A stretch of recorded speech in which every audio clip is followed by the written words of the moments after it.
TEL. TEL stands for Test of English Language Learning. What is the TEL? Well, the TEL is a language proficiency assessment that helps us screen, diagnose, and monitor English language learners, which is awesome. It's something we can use both in the classroom and for initial assessment when students come to our office to do that first assessment with us. It takes less than 45 minutes to administer and produce reliable reports to help us identify both what level maybe the student is performing as well as how they're progressing in their language acquisition journey. This is really going to help us to monitor students' progress and also help teachers be able to provide the specific language learning needs that each student has. So for me, the best feature about the TEL is that it's aligned to the California English Language Development Standards. We have not found another assessment that is both easily administered and as reliable as the TEL that is also aligned to the ELD standards. So it will assess all four domains: the reading, the writing, the listening, and the speaking. So I'll say that again: all four domains, including speaking. We all know that speaking on the LPAC is a one on one assessment, but using the TEL, they have written some really fantastic software and algorithms to be able to give the student a speaking assessment and have them speak into the machine or into the tablet and be able to score that. And I'm really excited about that. But additionally, what it also does is it gives us some sub skills. So it tells us about how students are performing with pronunciation and fluency, with grammar, vocabulary, spelling, with pre literacy kind of skills, reading rates, and reading comprehension, all super important for students in their language acquisition journey. When you have a moment, or even now, you can take the time to watch the TEL introductory video. It's just 2 minutes and it's pretty informative. Okay, so it is now January, and we are now just getting well, we don't even actually have them yet, but we're just getting this started. We actually started the process of purchasing the TEL in the fall, in September. But obviously, everybody in every district was trying to buy as much technology as possible.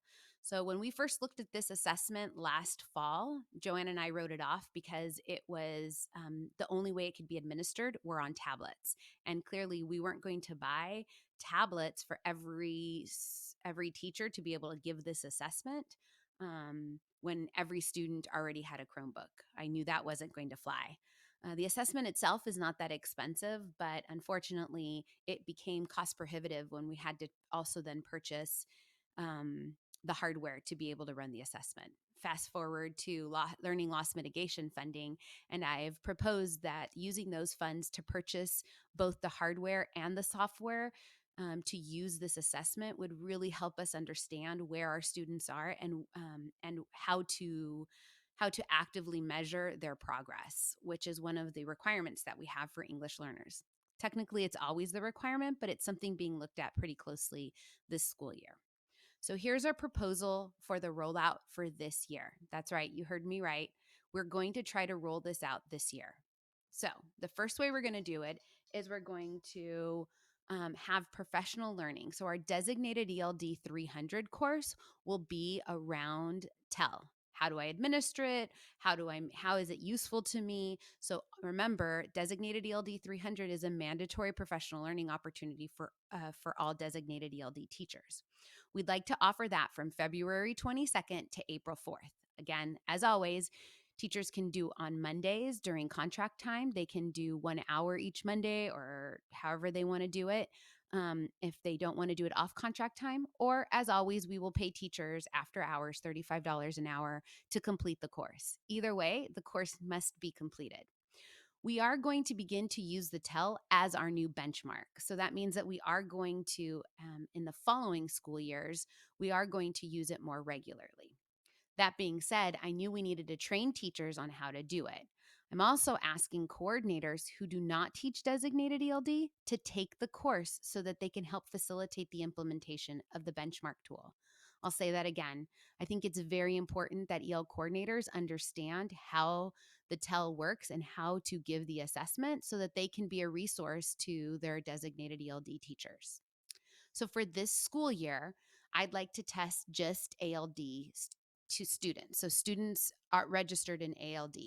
I'd like to try to do it once or twice before the end of the school year.